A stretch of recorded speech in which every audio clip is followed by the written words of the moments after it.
Welcome back to the channel. Hopefully you're having a good morning, afternoon, evening, whenever you're watching this video. So, BELMOS, okay, he should he should definitely be dropping with Festival Zeldris whenever I decide to upload this banner, the next patch, because we have not gotten him yet, and we were supposed to get him before, Festival Zeldris even dropped. So I don't know what they're doing, but I'm assuming they're holding off until Festival Zeldris is here to drop BELMOS as well. But with that said, this does give us a little bit more time to prepare for some units to actually complete BELMOS, right?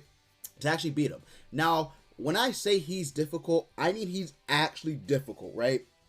He's not like the red, gray, or crimson demon at all. He is really difficult. So with that said, these are going to be a couple of units that I think are pretty good. Shout out to my boy Archives. He did provide me with a little bit of a video and, explaining BELMOS and what he does. Now, there's 3 phases to BELMOS, right?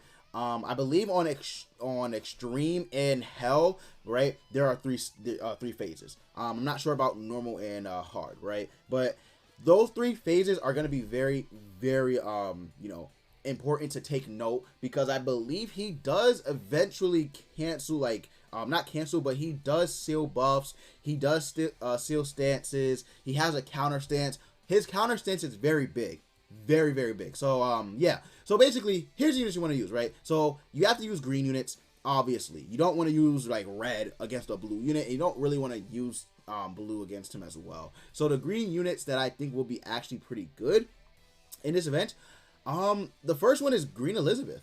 Green Elizabeth actually is pretty damn good. Now, my boy Archives does use her as well, because he cancels the stance on her. On BELMOS with her, right? She does have to be at rank 3, unfortunately, to cancel stances, but she is still good in that regard, because she also heals and she also can remove debuffs, and he does remove debuffs, right? So keep that in mind. She also fills her ultimate move gauge by 2 orbs at the start of battle, so she can pretty much just rush her ult. She can rush her ult, which is very nice because she will fill up the ult gauge for her allies by 2 as well. So that's very, very good in that regard, right? So yes, keep that in mind. Now, obviously, you're gonna want to try and kind of rush ultimate with the heavy DPS character, and really the major big one is Eskimo. Green Eskimo is very, very good against him.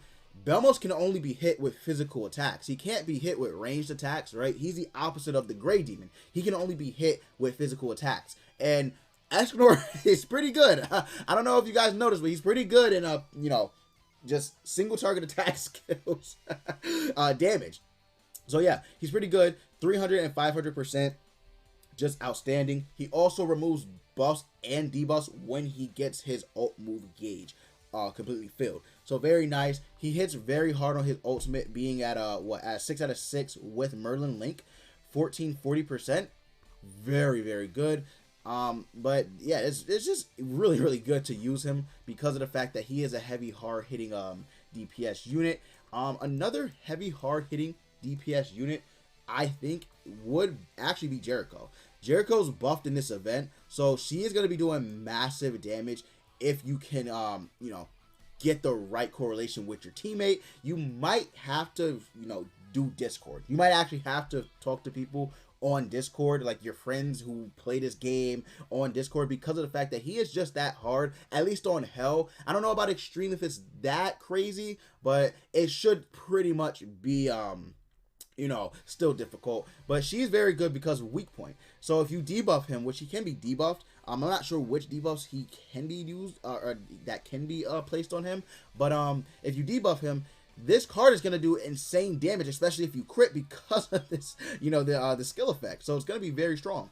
And then her ultimate is Spike. So if she does get a crit on her ult, yeah, she's going to be hitting very, very hard. And plus, she's buffed. So, since she's buffed, she's obviously going to be doing more damage. So Jericho, very, very good DPS option to use for that raid. In terms of, the teams to use with her, however, you might want to run, obviously, Green Gulther. So, speaking of Green Gulther is really good to use in this event.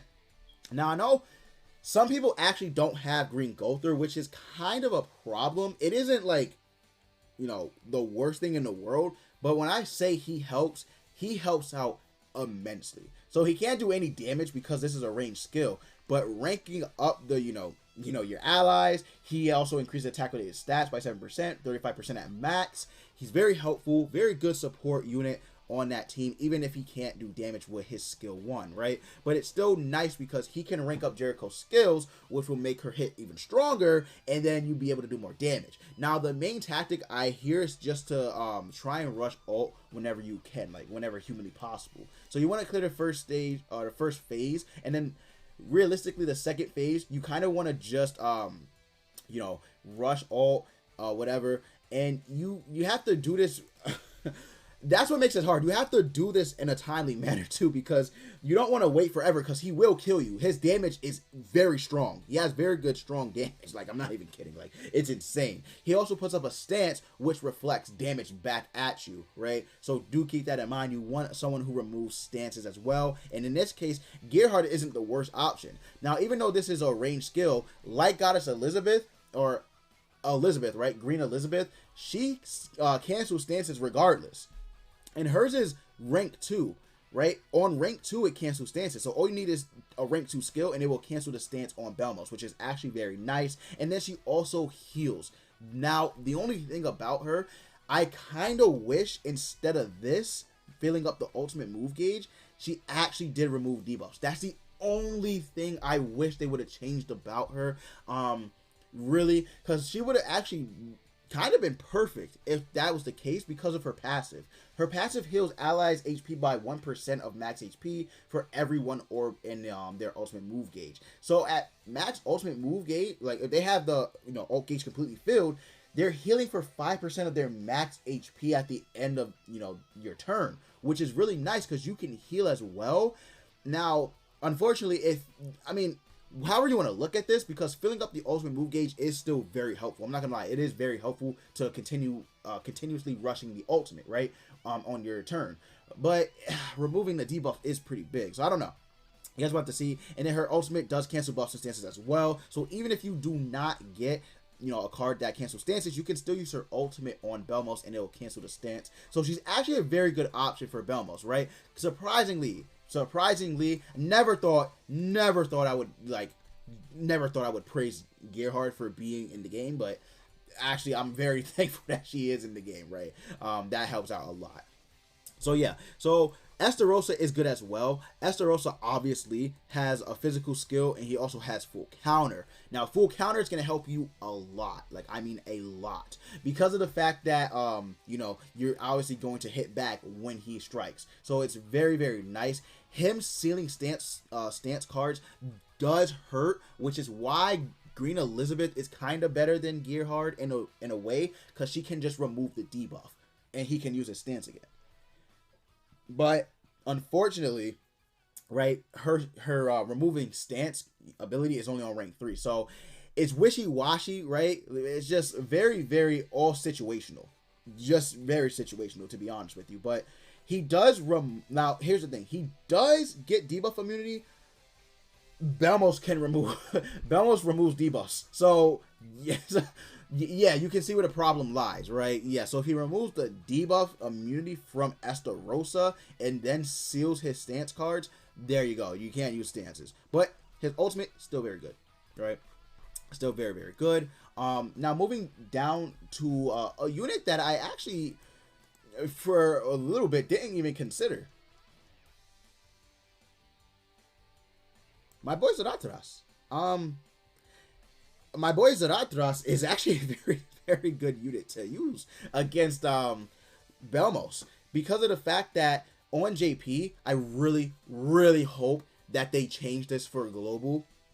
On JP, both of his skills are considered physical skills. So it's not like on global where I forget which one is a ranged skill, but one is ranged and one is physical. No, on JP, both are physical, which is actually very helpful. And then his ultimate is very, very strong. So Zeratus is a very good option. He's just pure DPS. He's not healing. He's not supporting the team in any way. He's literally just pure DPS, which is very nice, because if you rush his ult and he doesn't crit, all his crit chance will go into his attack, and he has 72 just at level 86 star. Not Super Awakened, 6-star. So keep that in mind. He gets a 9% extra crit chance, which puts him over 80%.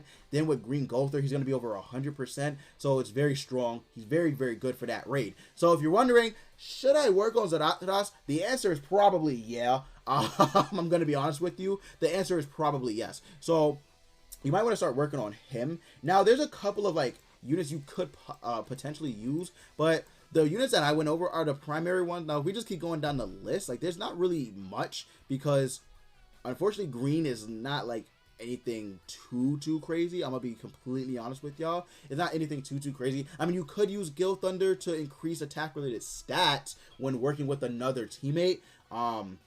That's also a strat, right? To not attack related stats, just attack. You could use his you know, his buff skill to increase your attack at level 3, which is also another, you know, tactic you could use with a friend. However, I mean, it's not like, I mean, it depends, right? That's why this raid is so like annoying, because there's different tactics that you can use for it, and there's not really like a clear cut like team like the other demons. So that's why it's very hard. You could even use Captain Melee. Like, to be completely honest with you, you can use Captain Melee. You could use his stance, because this will not do damage because it's a range skill. But you could use his stance, and if he's at low HP, like I'm not gonna be honest, BELMOS is dead. Like, no matter what, BELMOS is gonna die, because if he's at low HP and survives, there's no way BELMOS is surviving like a rank 3, almost damn near dead Meliodas counter. There's just no way. I do not care. He is dead, right? So again, these are pretty much the main green units that I went over in the video, right? These are pretty much the main green units that you can use in the raid for BELMOS. BELMOS is very difficult. No one is, like, I think I speak for everyone when I say he's pretty much the most difficult content that they've released in a long while, because he's just like, you can lose many times before actually beating him. It's insane. But yeah, guys, that's going to be it for the video. Let me know what team you're going to run for BELMOS when he comes out. I'm curious to see your team compositions. But yeah, guys, that's going to be it. Thank you so much for watching. Go ahead and leave a like, comment, subscribe. And as always, I will see you all next time.